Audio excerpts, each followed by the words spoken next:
people just don't go out as much as they do. They don't find community as often. They leave their communities. They don't have strong community around them in terms of religion. And also, like, the younger generations especially just don't go out as much. They connect online, they connect in other places. So that need for that tribal connection doesn't go away just because we do all those things.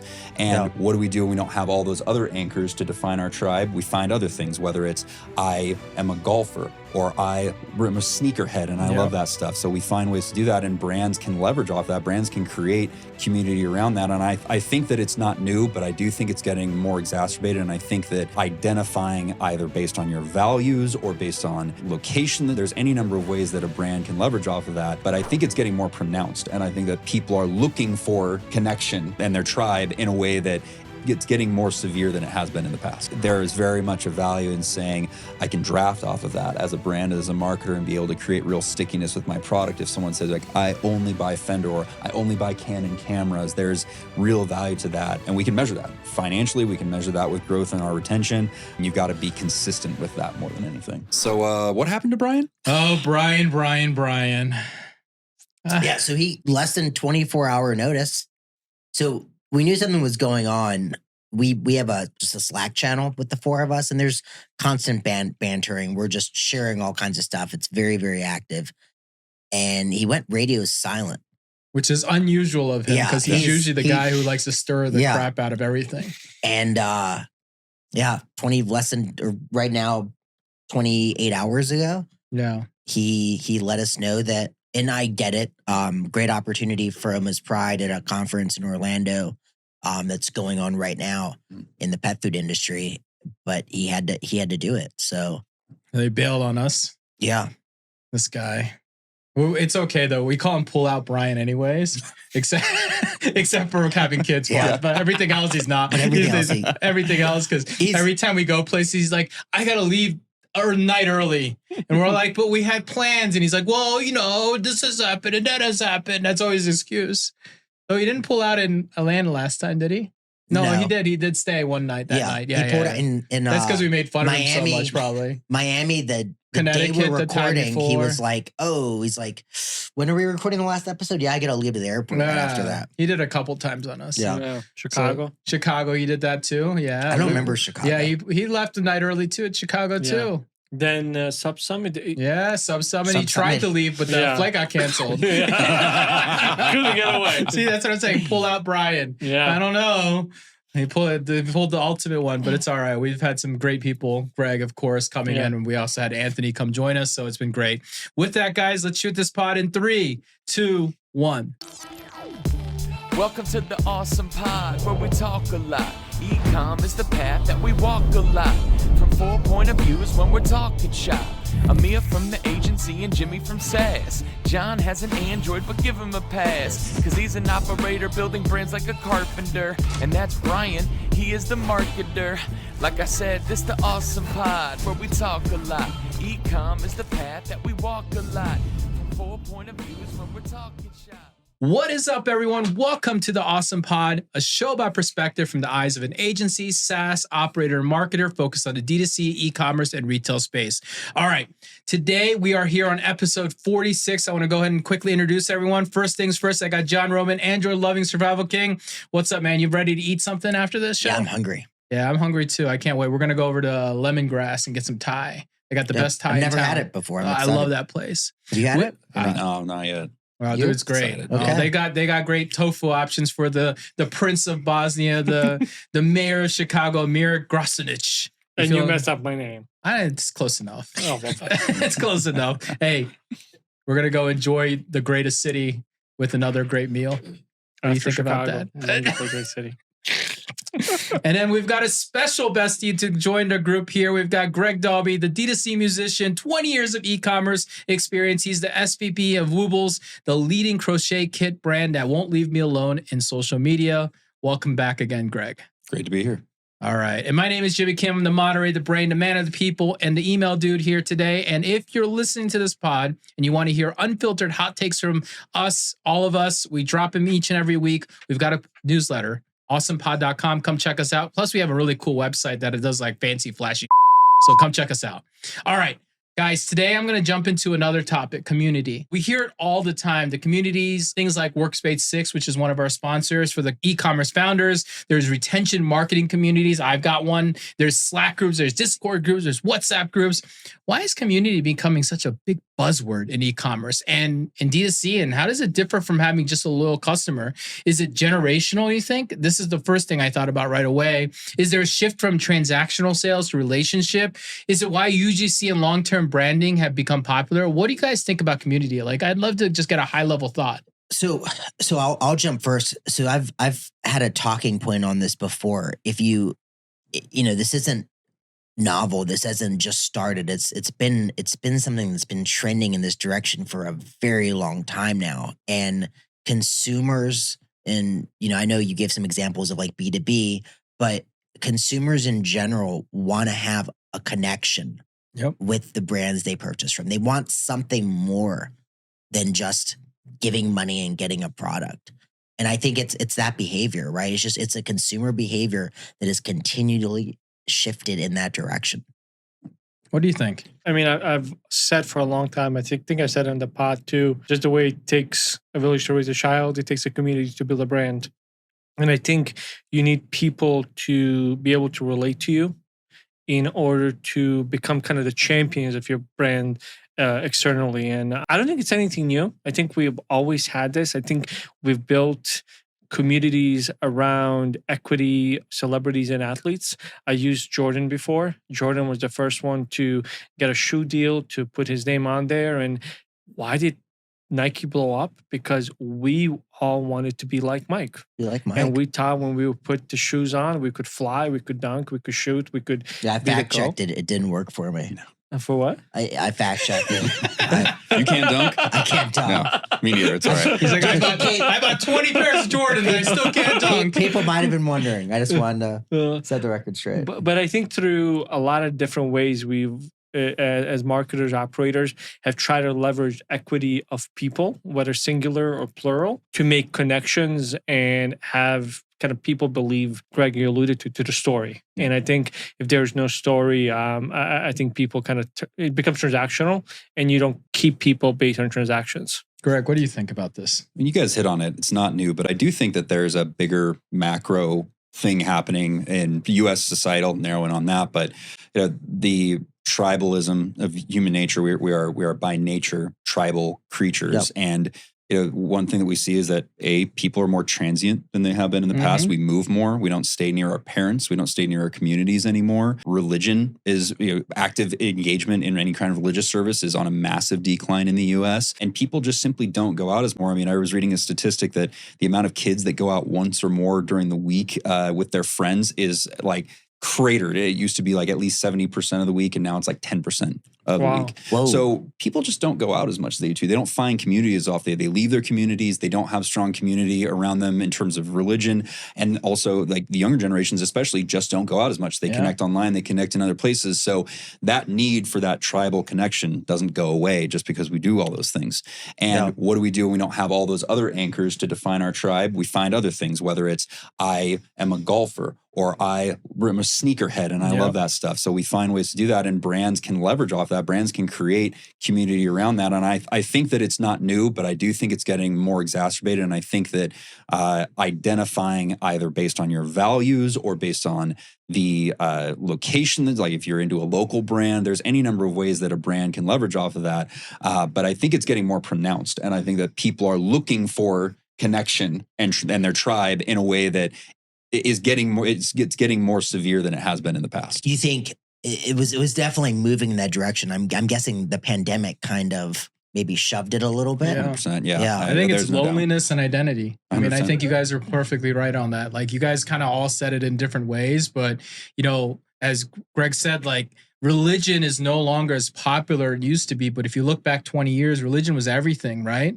And now it's changed and people are looking for that new thing that they believe in, and they want to find people that they believe in. And if you think about it in the brand side, they don't want to buy products often because, and you see this at BattleBox often, they don't just buy the product because they think your product's the best. They buy the product because they want to be a part of the community. They want to join the tribe. They want to join the people talking about it. They want to connect, and they want to feel like they're being a part of stuff.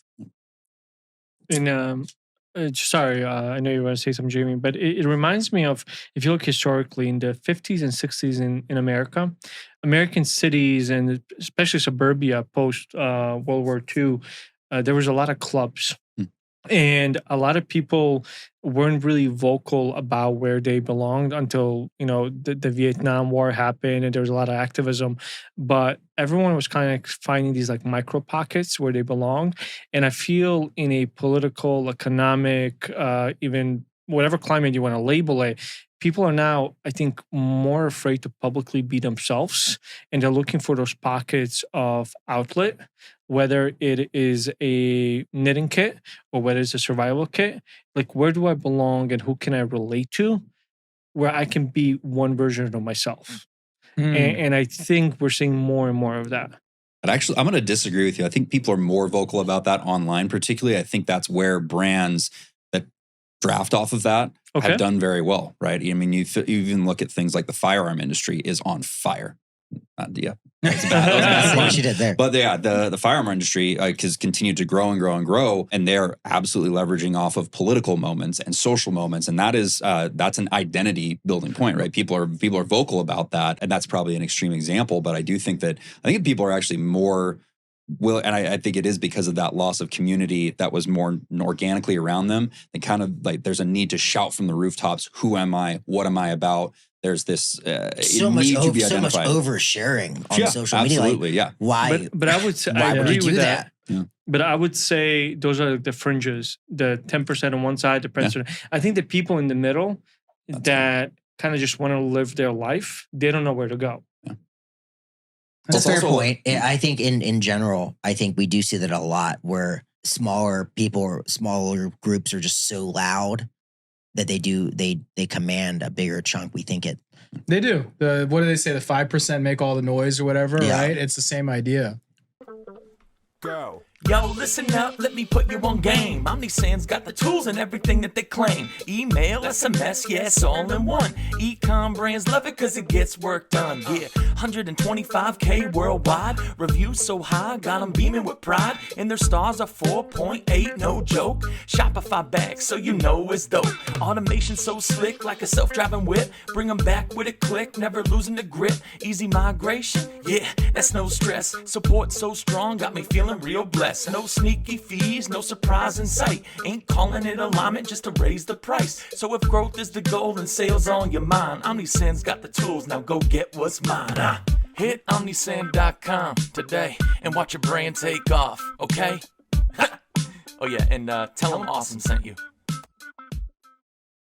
But okay, I want to dive one step deeper. Let's go to direct to consumer, right? Communities, the idea of communities is something that I've been hearing more and more. People have been talking about it. I've been talking about this for a while, actually, that I believe that's something important. However, I don't think all brands can actually achieve community. That's kind of part of the problem that we see, right? There's got to be things like a clear brand value or like a mission. You got to have constant communication around that mission and goal. And you have to create exclusive content and perks, which, again, not everyone, if you're selling fidget spinners or tchotchkes, are going to have struggle there. Why do you think people are gravitating? Let's go to this question. Why do you think brands are gravitating to the idea of getting a community around them? Well, the simplest one is the economic benefit, right? I think as marketers, we naturally look at a community and say, all right, I understand how to activate that group. I understand I've got a group of people who have some set of ideals or values that I can look at and say, I understand how to activate them. I know how to get them to buy more. There's, no one wants to pay the Meta tax anymore, and no one wants to pay the Google tax. We want to activate off of them. But I also think that in a world where it kind of go to the earlier point, if I can get a customer to identify as being part of my community, and I'll go to, I think that guitars from my past life is very much that way. There are Fender guys and there are Gibson guys, there are Ibanez guys. There is very much a value in saying I can draft off of that as a brand, as a marketer, and be able to create real stickiness with my product. If someone says like, I only buy Fender or I only buy Canon cameras, there's real value to that. And we can measure that. We can measure that financially. We can measure that with growth in our retention. But not every brand can do it. I agree. You've got to have a clear North Star, and you've got to be consistent with that more than anything. Yeah. I guess I didn't really think about it, but a lot of brands can't. Not to call out, I have one of their shirts on, True Classic, just basic t-shirts, but like they can't create a community, can they? Well, I could argue with you and say, hey, they've got 210,000 members on Facebook. on a community. Really? Looked at it. And no, I'm not. What are they? Are they I love Bryan and Ben. They're just taking pictures of their shirts? What's going on? Yes. I mean, they like to, it's like middle-aged guys showing off their fits, like their clothing and what they're wearing, right? God, that sounds horrible. I mean, but they love it. And they go in there and do it. Okay, I'm wrong. I stand corrected. I'm just not. They've done a good job okay, communicating. They're active in there. I went in there to look. I've been, a lot of these brands that you hear about, you're like, do they have it? Portland Leather Goods. That's a perfect one, right? I could see that though. That makes sense. A rabid community, so rabid that I got annoyed that I left the group because I couldn't stop it from showing up in my Facebook feed. That's how crazy rabid that group is, right? Car communities, I see it all the time. Makes sense. Car communities are huge on Facebook. The only reason I use Facebook today is for car communities because I want to be in tune with the car guys, and they only use Facebook communities, for example, right? So I'm with you on this, but I think what's interesting about communities, and I'm going to ask you guys the question, do you guys think this is like the new organic traffic? Is this the way that people look at organic growth in the market now? Because, SEO and, all these other things that people used to do for so long have gotten harder and harder to do these days. No, not at all. Oh no, I'm shaking my head at SEO. I don't think it's worth. Yeah, exactly. But some would argue SEO. He's an SEO lover over there, so he would argue that SEO is good. But SEO is just changed. Is community now a new direction or channel for organic growth? I think it's a channel. I think you see a lot of people talking about it, and it's talked about enough where brands are like, "Oh, I've got to figure out community." Yeah, it's just it's a channel. Yeah. So I think when you are able to monetize a community, and I think just because you have a Facebook group doesn't mean they're necessarily going to bring people inside the group, especially like if your group, if you're not a subscriber, you're not in it. Right. I think you can leverage that group to do like referrals and things like that. Yeah. But we worked with a company years ago that focused on curly hair products and things like that. And something similar to what Greg was saying, they had, which a lot of health and beauty products have issues with, getting the person to a point where they see results. You have to get maybe 6 boxes in to see the results. Are you trying to make your hair curly? Yeah. Okay. More curly, like pronounced. And, perm. There's a reason perm exists. Okay. People like that. My hair is too straight. I need curls. Yeah, to take... I can't do that. But what the founder, Kim, ended up doing is she created a group, and a little bit like the Amway model. She looked at who are her community champions. And then they went to them and said, hey, I want you to be a coach for the cohort of participants. I don't know how many were, 6, 12, whatever the case was. And you're going to get XYZ perks. I don't remember what they were. If you can get these members to graduate, and then we'll do another cohort. And then within she pivoted to a pyramid scheme? Not a pyramid scheme. Okay. It's more coaching because, like, think about it this way. You buy a product that is for beauty, for your hair or whatever, and you use it 3 times. Am I using it wrong? Okay. How are other people like me seeing these results, or are they not? Am I applying it differently? Who do I talk to? Well, I can't really just look at a video or read a FAQ to know the answer. But if I have somebody on Zoom that I can show them a problem, they say, oh, I had the same problem. This is how I fixed it. It's a whole different thing. Just like building community. Yeah, but they're not selling. What she's doing, from what I remember, she was pairing new subscribers with existing champions. And then what those champions were able to identify are the future champions. So those people that graduated and were actually able to see the results. Okay, now you went back down the pyramid scheme. No, because they're not selling it. They're just training. They're passionate about the product. But this is, I think, a great way that they did from a health and beauty standpoint, getting people to, what you said with Woobles, complete the first one. For them, it was to see results. When they saw the results, as soon as they saw results, you got them. Exactly.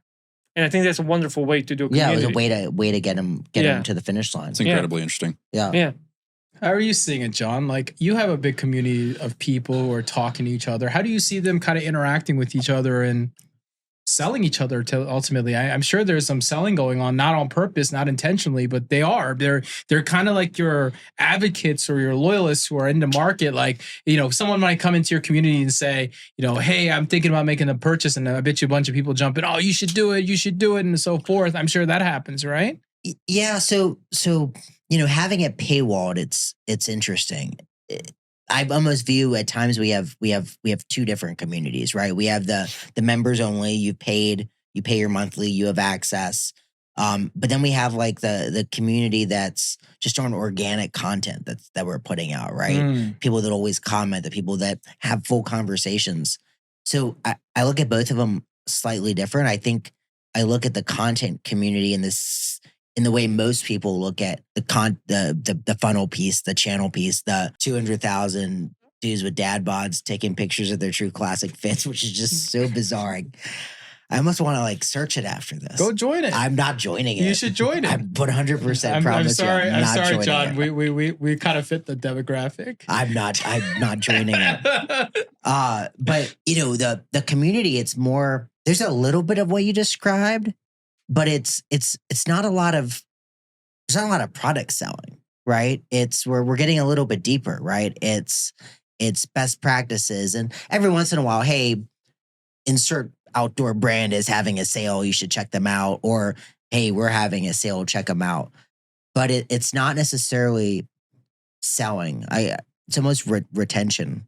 Do you see them talk about your missions and different things in there? Yeah. Yeah, whether they love them or they want to or I mean, that's the great thing about our customers are they're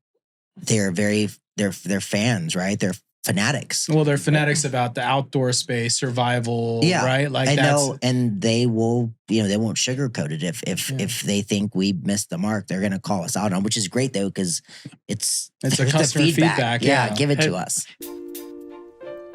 Pop up, it's Alia, driving down the lane. From Nike to Plunge, they're running the game. 900 brands, yeah, they know the name. Support so fire, puts others to shame. Real A/B tests with insights to match. Fast load times like a lightning patch. Book a demo now and don't miss the deal. Get 30 days free and a 20% steal.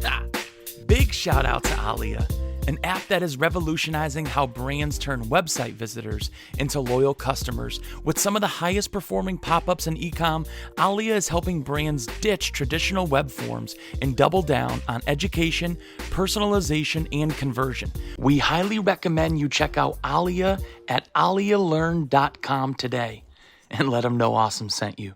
Have you talked about with the community doing like a poll, like out of those 7 items that you guys put, you maybe offer one where they do like a people's choice, where they vote on a product they want to see in the box? Yeah. So great question. So first of all, I would say on average, at least for the last 2 years since we bought the business back, every month there's been at least one product of the 6, 7, 8 that is actually customer recommended. We call out the customer, cool. Charlie from, Sioux Falls. But going back to your question, so we have a lot of funnel where, whether it's contests or just asking them or they're just doing it on their own of supplying ideas, product ideas for us. To your question though, we found that no matter what we do, it's the perfect product or not 100% are going to are going to like the product. So by doing what you described, like, honestly, let's not even say 100%. If 80% of the people are like super excited about the box, that's a win, right? Yeah. We have so many different dems and groups and subsects. You can't please everyone 100% of the time. Yeah. So by doing that, what we found is, hey, it got 85%. That means it's going to be a home run, right? Yeah.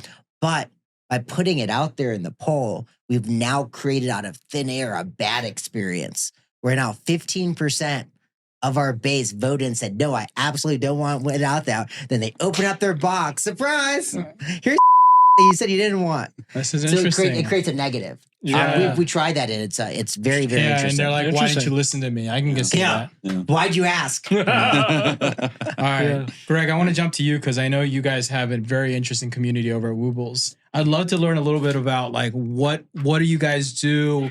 How is the community driven? We're going to kick off into this next segment. We've got some examples of other ones, but I want you to start off with Woobles because I think I would love if you kind of explained a little bit more about the story about them because I think they're very interesting and I feel like it's only been the last maybe 6 to 12 months that I feel like they've suddenly really started to pop up out everywhere. Like I never knew about the company until maybe 6 to 12 months, but I've heard the growth and the numbers behind at least the high levels, and it's huge.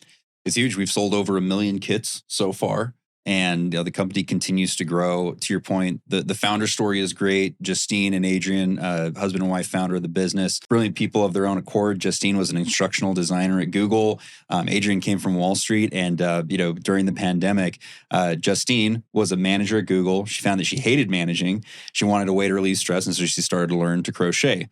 Found that was very difficult. There was no real great resources, and that really began the beginning of the Woobles, was creating a way for people to learn to crochet, instructional videos, making it easy, and community. I think every brand talks about community, like, oh, community is so important to us, and blah blah blah. Every brand says that, but community has been part of what we've done from the beginning, because it's just that experience of learning a new skill and the commitment that the business made from the early days to help people learn and experience what we call Fiero. We talked about that in last week's episode of learning to do something, and that feeling of something that you thought was impossible and now you can do it. We want our customers to feel that every time. We want them to share that. We want them to be able to show off. And there's this moment, the I did it moment of showing someone like, hey, I did this thing, and it's tangible and it's real. We went through that early phase, and then we were on Shark Tank. And to your point, the company has grown meteoric. We're on a rocket ship and we continue to grow. But community is at the core of what we do. And I think that community for us, we have a fantastic online presence. We've got a Facebook group that's about 250,000 people. They know when we drop products, they're always watching out. We'll do some teasers and they're always talking about it. They share photos of the things that they've done. They have their I did it moment there. They ask for help there. They go to the Facebook group. Hey, I'm having trouble with with an addition hookup or an addition stitch. How can I do that more effectively? And people will just jump in and help them. And I think that that's, for us, really, that's where I think the community really starts to become a true community, right? When you think about the word community, right? And your neighbors, your family, the people around you that you go and see every week, you'd be willing to just jump in and help them. Hey, I'm cutting down this tree. Can you help me just, pull out some branches? Sure, no problem. Hey, online, I'm having trouble with this pattern. Can someone help me? And people will just jump in and help them. I think that's where community becomes community. Yeah, we want to sell to them. Yeah, we always want to see reduced CAC and increased benefit of customer feedback, all that stuff. But the community has to be kind of self-sustaining too. It can't be driven by the brand. That's a huge thing that people get wrong. Right. Yeah. And trying to control all of it. The brand can't create, that's such an interesting statement. So the brand can't create that community. The community has to create itself. I think we can water the seeds, right? Yeah. But it has to grow of its own accord. You can't be having it on life support. I feel like I just had a light bulb moment. Yeah. I'm working on a community on the business side, and it's kind of taken off on its own too. And I was like, and I've always constantly thinking how to seed it and how to push it, but then I just realized I can't do that. I mean, I can do what I need to, but what actually needs to happen is the community needs to. You've got to identify some super engaged people. Yep. Enable them to spread and harvest without you. What did people do for crochet before they made cute little animals? What did they crochet? Blankets? Okay. Pot holders, really boring sweaters. stuff. So they basically took a conceptualized idea of something that was like for an older generation generally and brought it to they made it cool again, basically. Yeah. They took an idea. So they didn't come up with a new idea. They just came up with something that said, hey, let's do an art that's been around for hundreds of years, centuries, probably. And let's make it into a form where it's fun because I'm creating something that's relatable. Yep. The number one reason people buy from us? Why? It's cute.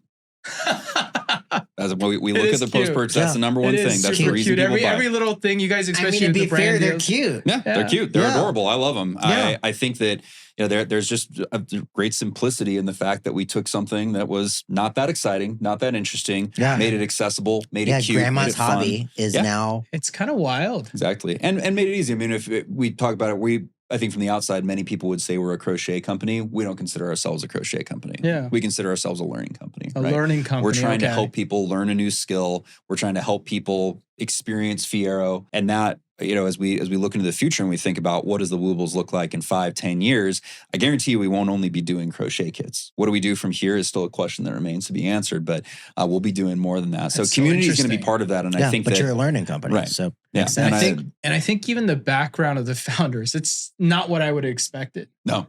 Not what you expected, like Googler essentially and Wall Street. Like that's such a typical Crochet or I guess education. I guess they're teaching education to. I don't know. That's an interesting one. But man. that's probably part of the secret sauce too. Yeah. They're looking at it in a the authenticity, and that's a big reason that I think our community has popped up. Is I do think that there's something very relatable to say, well, Justine did this thing and built a company and learned how to do this. I can do that. Yeah. And founder story is a big part of what we focus on in our marketing. It's endemic to who we are as a brand, and we engage with that community.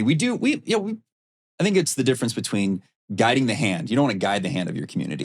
Right. You want to nudge it in the right direction. Yeah. You still want to share. You want to be active. Right. You want to show that you care, but you need to let the community breathe and grow in its own way 100%. too. Yeah. And also, you've got to do the effort of being part of that community in a way that's not just trying to sell to them too. Last year, we sent out custom crochet hooks to our top customers, and the comments on that day were popping off. We made no money off of that.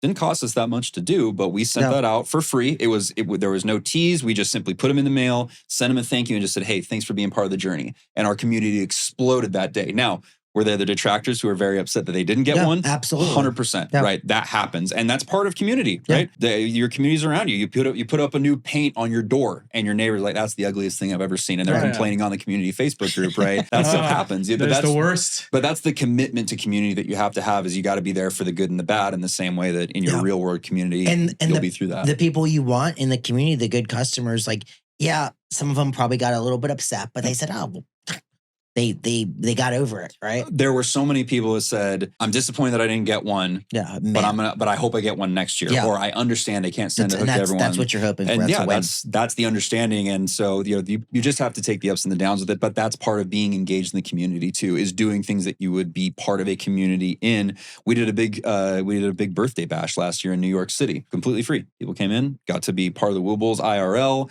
That's community building, right? And that's a real investment. Wow. But it's necessary. If you want to have a healthy community, you've got to commit to that stuff that is truly part of a community. If you're just trying to sell to them all the time, you just have an email list. So it's not community. I'm guessing with Woobles, like, you guys probably have your self-organic like pop-ups and like meetups that occur. People are like, hey, I'm in Milwaukee. Anyone want to hang out this week and build some crochet, some Woobles?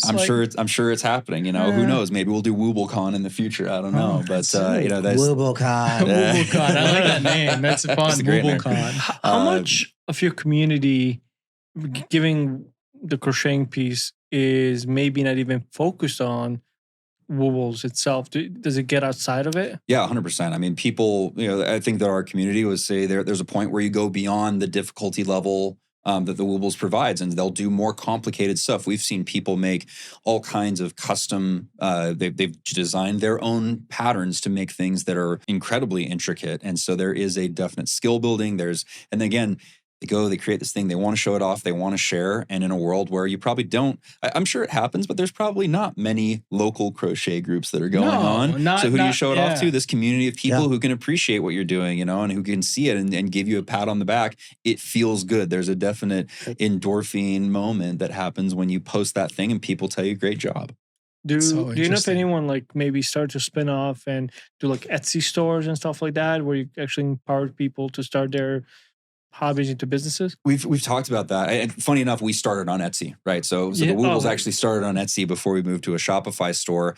And I think you look at some businesses that create an ecosystem around what they do. I'm a huge nerd. I play Warhammer, and there's people that make the Warhammer little war figurines, but there's all kinds of businesses around it that are part of creating a really big ecosystem. And we've talked about that, is what does that look like in the future, that there may be a world that the business, that the category goes beyond our business. We want to empower that. We want to make sure that people love engaging with crochet. What does that look like? I have no idea. Yeah. But if that were to happen, I think that's a sign of real health for your business. If there's businesses popping up around your business to help create a bigger category. Community around a community.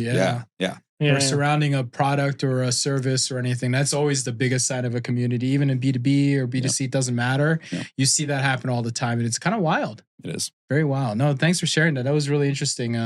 It gives you a lot to think about as you think about the future, and it's just some of the ways that people are building their businesses, and they've obviously got something pretty unique and special. Does that mean that you guys are not using the traditional channels quite as much?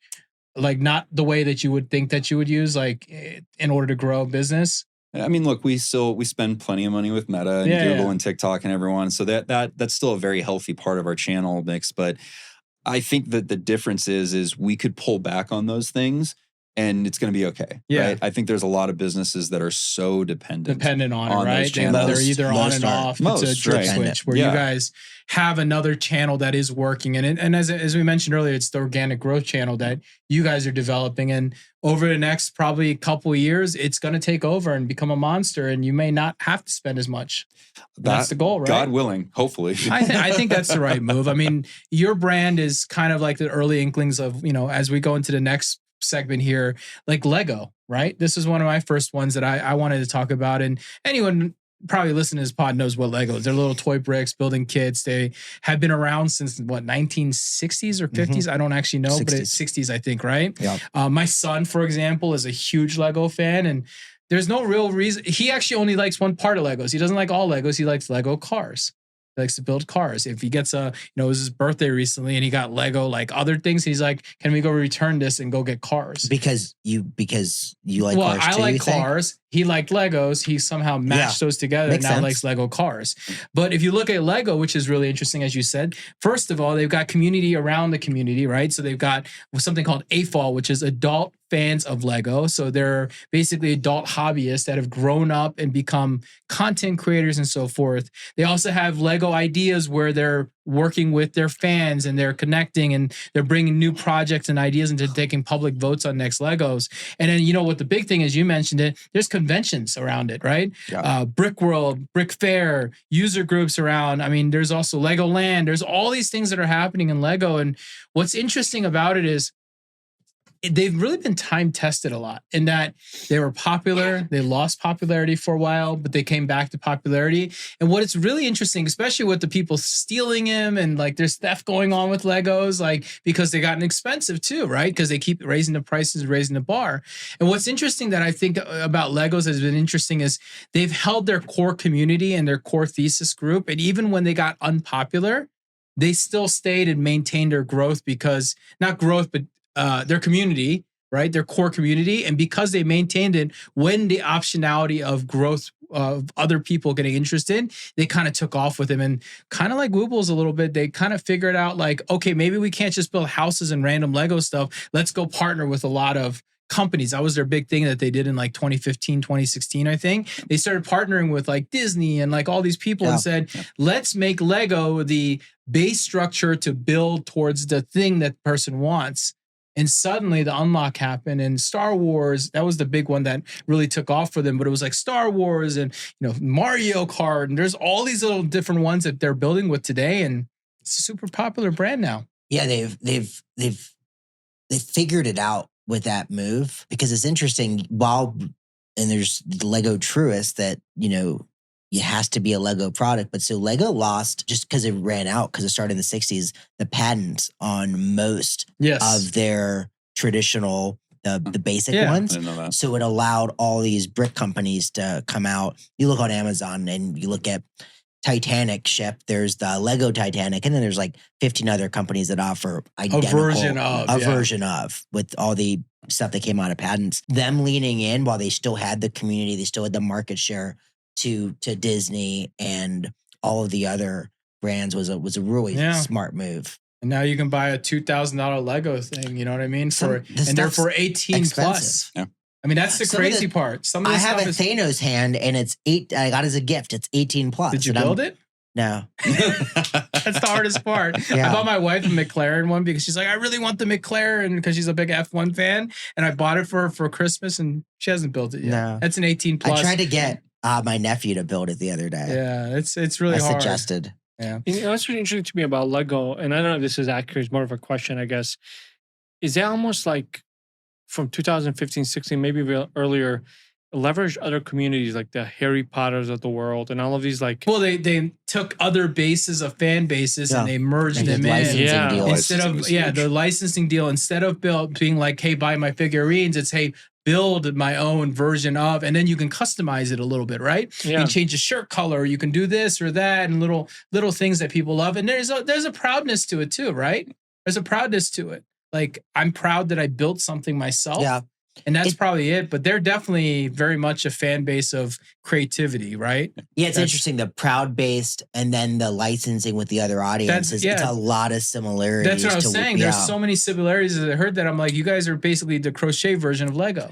I mean, in a lot of ways, we've followed a similar blueprint for them. We have licensing partnerships. We've done a Harry Potter thing. We've done Lord of the Rings. We've done Peanuts and Snoopy. And it's absolutely expanded our customer base. There's people who buy us just because they see the Snoopy kit. Yeah. And they love the idea of having Snoopy. Who probably have everything Snoopy that they absolutely have to must. And when they want Snoopy, they go buy it. Just like, a turtle, for example, is something that, I know your fiance bought it, but like you said something like your nephew or someone really loves turtles. Everywhere you guys go, you guys probably see a turtle, you probably buy it for him. Yeah. He went through that phase. It doesn't matter if it was a Wooble, it was a Lego, it was a sculpture, it was a guy on the side of the street selling it, hand carved with rock. Like it's a turtle, it's a turtle. And so even if it's not a repeat customer, it's at least getting someone to try it. And what's so interesting about Lego, it's a solo activity. Yeah, that's true. No one really builds. You build Legos with your kids. That would be annoying. But you don't get together and do Legos with other people. Even when you build with your kids just end up watching. For sure, but there's a community around it. That's what's so interesting. It's a solitary activity that they've built community around. And it's around that sharing. It carries the loneliness factor, right? Yeah. I'm lonely. I do something in solitary, but now there's a community that I can talk to about what I did by myself. Yeah, absolutely. I don't know. John, you've got a story. I think this is a brand that's also very, very interesting in this market. And, a lot of people either love or hate this brand, but I think it's a good one. Yeah, no, it's a great example. Hate them or love them. It's tough to argue against what they accomplished. I'm honestly not the biggest fan of the brand, but I am the biggest fan of how they built it and what they did, right? So it's Yeti. So premium coolers, drinkware, outdoor gear.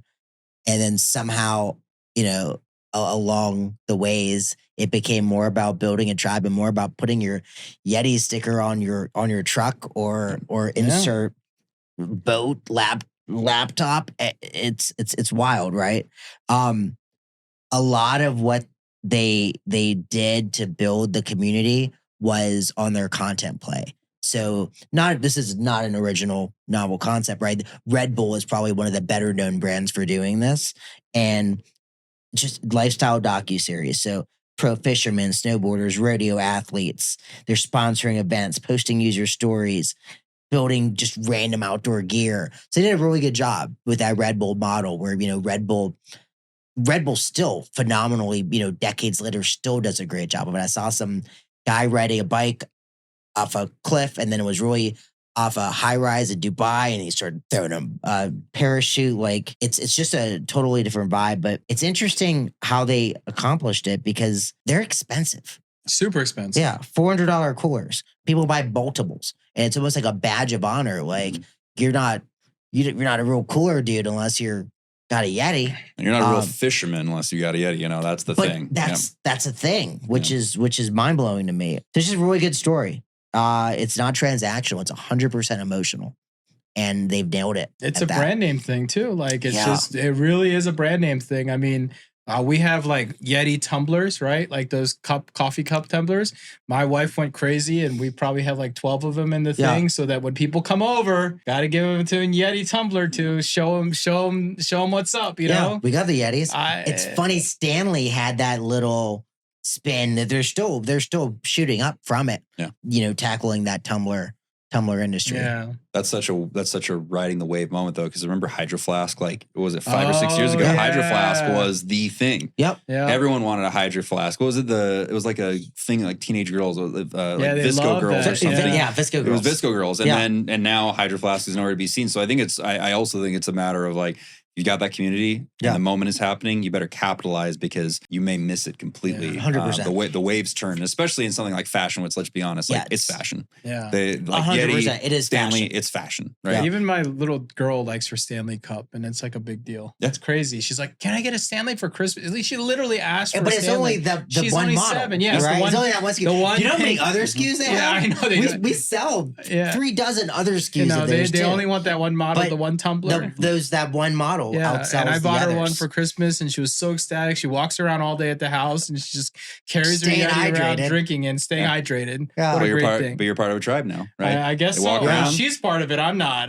You're part of it. Oh, it's tribalism at its core, right? I mean, what better group to look at tribalism than teenage girls? She's right? not. She's 6 years old. Fine, 7 years old. she's practically there. Right? Literally, they say at school her friends 6 carry going around on 16. Stanley cups, and that's why she wants one. I won't let her 100%. take it to school because she loses everything, right? But I'm like, Can't lose you that. can. I don't trust me. 5 She pounds. can lose it.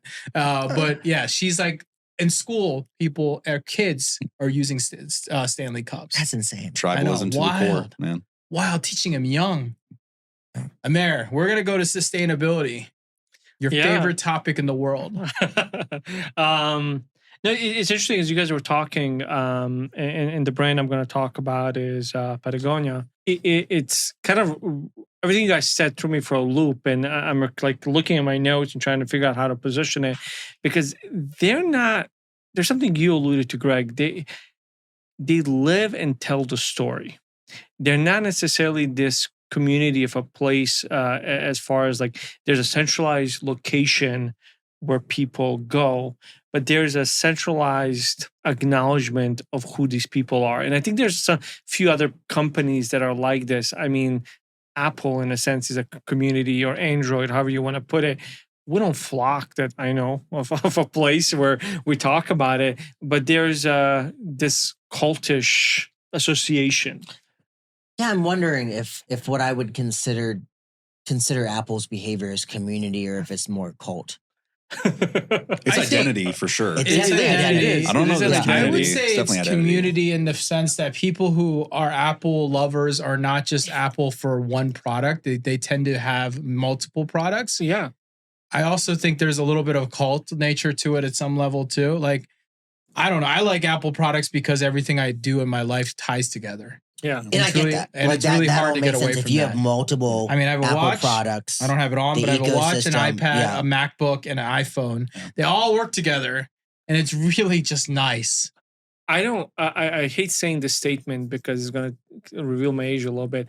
I don't love Apple necessarily because it's superior to a Samsung or Android or whatever. I actually don't know, because I refuse to try something different. It's hard. Androids are hard to use. Well, we don't know that. Like, we're just used to. Okay, yeah, They're I not. don't know either. I don't. Spoiler alert, yeah. they're not hard to But I use. have to admit that. But You know, the last time I used was probably like a decade ago when I've tried an Android, and then I was like, "This is too hard," and I went back. I didn't. Not to derail. I didn't tell you. Last week we have our first Apple device in the house. wow, We got an iPad. We didn't buy it.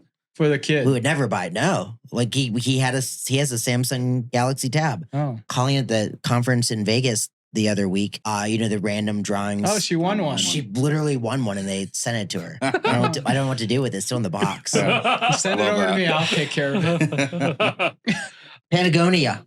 Yeah. So the interesting part thing is they identified really well what you, Greg, mentioned earlier. They figure out who their audience is and how to approach it. So one of the big things for their community, as we would call it, is transparency. So something they're superbly transparent on is where they source their products, where they come from, and all of that. They dig into that. Their community cares about treatment and welfare of employees. Patagonia has some of the highest rankings for employee satisfaction. So now from two ends, you have consumers that advocate because of sustainability, and then you have employees who love where they work and talk about the treatment of the company towards them. And then they start to fill in these gaps. One of the things they are anti is overconsumption. So they even had a campaign that was, don't buy the jacket. Like, think about it. Do you really need to buy this Patagonia jacket? Were they selling the jacket? They were selling it. But they said not to buy it. But they had an advertisement That's like wild. before you Yeah. pick it up, think No, about, do I you get really it. need to buy this? And how many companies would have the guts to tell your prime consumer, like, That's do you interesting. really want it? Yeah. It's like they're playing chess. It's like reverse psychology. Well- Close your stores on Black Friday. Right? Yeah. Yeah. Yeah. That's right. I forgot. That's right. That they do that. Yeah. Like, we don't even need your business. Yeah. Then they also did a whole thing is like, hey, we have a repair program. Don't just buy new stuff. Be sustainable and repair it. This is the worn wear program. Yeah. So they did a lot of these things that were just digging into what people like. And then their founder announced recently, the world owns a company. There's a board of directors. There's not a sole owner of Patagonia. It is the first world-owned company. They do everything for the interest of the planet. Wait, so I'm not. Is it? It's not publicly traded. No, it's not publicly traded. It's privately owned. They have a board that decides every decision in the interest of the planet.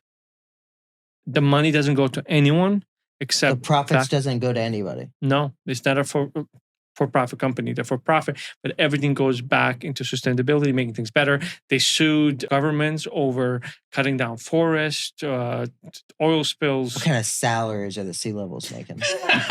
No, they don't actually. It's very trying to reasonable. find the poop. No. It's very reasonable. Really? Yeah. Good for them. Yeah, it's a very honest company from what we know in terms of where they stand with their community and their consumers. It's fascinating.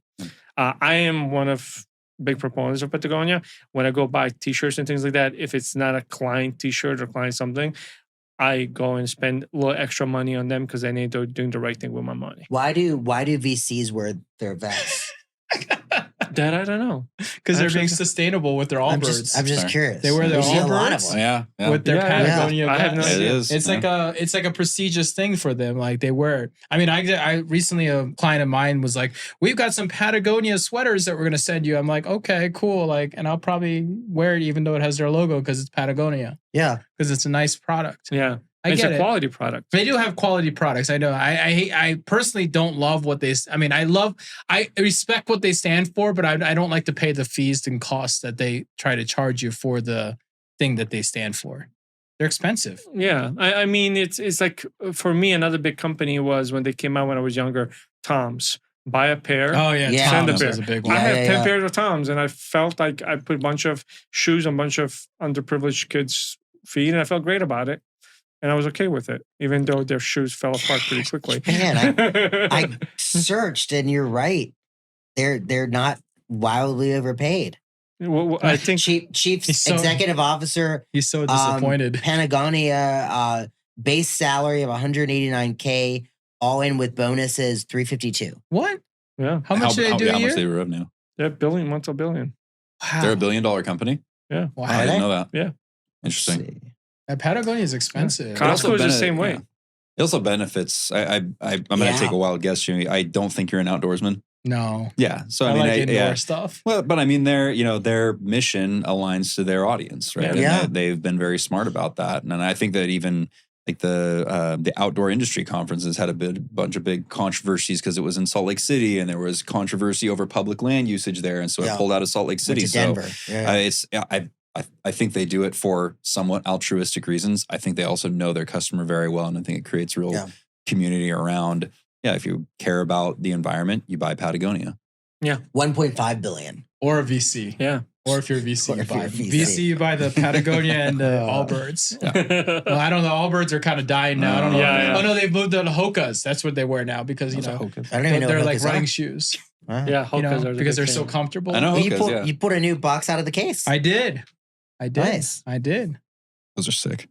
Yeah, these are. I've had so many pairs of brand new ones and another new one because it's new spring, new pair. He said, There you go. I like that. Yeah, I have so many pair. I still have like 2 or 3 more pair in my closet. So next spring I'll rip out another one. I just love these shoes, even though there's some controversy behind them. Yeah, well, you find your shoe that's coming. When you find a pair of shoes, you should buy 8 pairs of them. That's exactly what I did. Yeah. Oh, that's brilliant. I will tell you. Just stuffed them there. I said, once a year I take one out. I would probably say Patagonia included. There's controversy about every article of clothing that we wear. People I'm sure there is. It's okay. I just won't listen to them. Yeah, the controversy with these true classic shirts, or there's a bunch of middle-aged dude taking pictures of him and posting Dad them. bod photos that no one wanted. Okay, you need to look at it. You might get amused and maybe participate. I will not participate. Be like, how's my fit? Do the colors clash? Oh, that's so... I don't know if that's what they say, but I looked in there for a little bit and then I walked away from it. So I like to join communities on Facebook because they're very interesting. The dad gang community is an interesting I haven't been to that one yet. I went there just because of the interactions with him. It's they get rabid. They get fired They're up. so excited about the latest drop. It's all the same product. It's like one hat, right? One and just hat, different logos, colorways. different colors, variations. A bunch of different variations, but okay, still. but still. It's been cool to watch good. his community kind of. So good. I wish the hats fit me. Yeah. Well, they do. You just don't like the way that they fit you. Yeah, I don't like the... He doesn't like the high. Oh, the high. Just because it's squishy doesn't and they're mean all that high. fit. Yeah. Like they... He just doesn't like that. No. All right, cool. Greg, do you have one or did you have anything else? I think you went with through Wooble, so I think we're good there. I think we've hit it. All right. Let's go to a final round. Rapid fire advice. All right. One tip for you, Greg. Sharing one tip for creating an authentic brand messaging that sparks community. What can you tell people? It's got to be authentic. And I think as marketers, we tend to lose sight of authenticity pretty quickly, especially in a data-driven age. We're like, oh, we know we've seen this work before. Like not to go drive a sale. Like you're not here to buy a sale. You're really just trying to get them to communicate. I'm the worst at it. I'm the first guy that will what does it do for revenue, right? Yeah. My team gets sick of hearing me talk about what did it do for revenue? What was the conversion? They hate hearing that from me probably because I say it so often. But I think you have to spark authenticity and people. People smell so easily, right? It's just, and the more that you do it, the more people don't listen. And I think if you can just really create authentic moments, and for us, I think it's quite simple for us, sharing that moment where you finish your first Wooble and you have that experience of Fiero. We try to keep our messaging very lo-fi. We do a lot of messaging direct from our founders, and that feels very authentic. We keep it that way for a reason because we want people to feel like they're connected to our community and connected to our brand. So just keep the authenticity in it. And that may be different for every brand, right? There's a different way to do that, whether you're a car company or a Wooble or a watch company. But I think that you've got to really think about who your customer is and how can you talk to them in an authentic way that just doesn't feel like marketing speak. And a lot of people just lose sight of that. I like that. Amer, one strategy you recommend to clients for nurturing early adopters into evangelists? Say the last part again. One strategy you recommend for clients for nurturing early adopters into evangelists? I think you got to sit down and figure out, Greg, I have to take it from you, but how do you get them to that moment where they're excited about the product, where they feel accomplished, where you've added value to their life? And I'm not talking value from a perspective of monetary value, but something like that made them feel value. better as a person. Yeah. Where it is like accomplishing a first Wooble. And I'm telling you, I've to go back to Greg, watching Eleni go through the journey, finishing it, and the excitement on her face to show it off to me is like, oh my God, look what I did. Yeah. And I think if everyone can do that, whether you are a weight loss company or supplement company to transform somebody's physique, whether it is a book like this that is going to make somebody think differently about life, whatever the case is, I think could be a company to get curly hair. Yeah. But it's just, I think, about creating the hero moment where people don't forget that box, that bottle, that whatever made my life a little bit better, made me feel a little bit more confident, finding the road to get there. And again, to use Greg's words, every company is going to have a different road to that point. Yeah, I really like that. I'm just in my brain thinking through like, how would we define that, right? How would we try to find that completion? For you, I don't know, but it's like, is it the unboxing moment or is it the moment that thing that you gave them became useful, right? Yeah. It's different. Like cars, it's when you turn the key, right? It's that's the moment that the emotional connection to the brand is highest, right? That's true. And it's such a good feeling. Yeah. It's different with every product, but if you identify that and you know how to perfect that. Yeah. We're spending a good portion of this year perfecting success rate. Like, what do we do when people hit that moment? How do we make sure that feels as good as we can possibly make it? I think that's the future for us. Yeah, I love it. And I think for you, when I was in San Antonio, where we went to the first battle games. Oh yeah, Mission 100, we shot the tanks. What was interesting, they brought out a bunch of longtime customers. They brought out customers. They got golden tickets in their box. Oh, nice. You got a golden ticket. Sick. Flew you to San Antonio. The next morning, we put you on a bus. Drove 2 hours, rural Texas. We put them all in World War II tanks, road tanks. And they fired an actual round at a target downrange. If they hit the target, we gave them $100,000. That's sick. Did anyone hit it? No. But the I wanted him to. It ended up being an insurance policy, like a hole-in-one or a score shot. Yeah. But the cool part is when I was talking to your customers at dinner and all these events, a lot of them kept saying, "Is like I gave that one knife to my grandson. I did this with my granddaughter." So there was a lot of these things like, they're buying it for themselves, but they're sharing it with their families. Family and gifting. That's so interesting. Wow. No. I wouldn't have thought that, but that's huge. No. Yeah, a lot of like bonding. Parents bonding. Yeah. Sorry, go ahead. No, you go.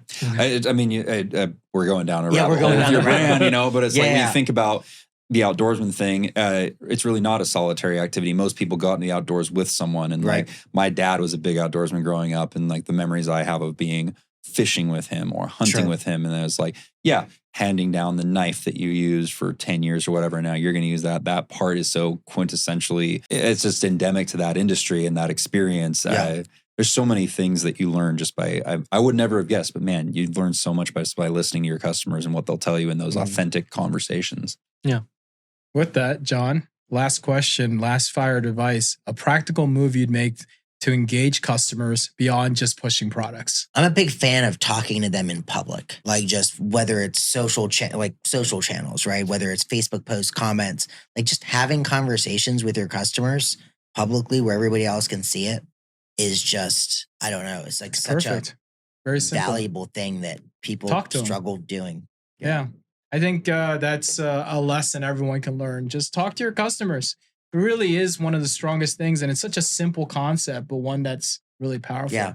All right. Now, at this time of the game, we'd actually play a game show. But unfortunately, because our guy Bryan decided to ditch us, we are not going to play a game show. So I'm sorry, folks, listeners, viewers, on that. With that, I'm going to wrap this episode up because we did have a really great episode about community. Episode 46, Building a Community-Driven Brand for Customers to Evangelists. It was a great episode. Please like, comment, share, tell a friend. Let us know what you think and follow us on TikToks. X, IG, LinkedIn, TikToks? YouTube. I don't know TikTok. I'm tired, man. I've been shooting a lot and typing awesome. Jimmy needs some Thai food. I do need some food let's here. get some food. Greg, big thanks to you for joining our pod Thank you here so for much. a second Yeah, thanks for episode. having me. Thanks for coming out in the greatest city in the United States of America, much better than Chicago in the whole world. And we thank you for joining us. ASOMPod.com. ASOMPod.com. Join the newsletter. We're a video first pod, and that's why you get this cool background. You get to see us in picture.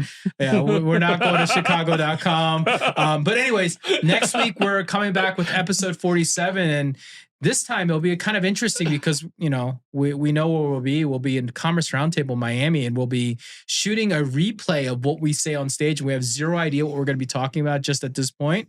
Something we'll be sharing, and it'll be definitely spicy because we'll be looking forward. So thanks for tuning in, and we'll see you on the next pod. Welcome to the Awesome Pod, where we talked a lot. E-com was the path that we walked a lot. But now the question is, will you subscribe or not? Ha!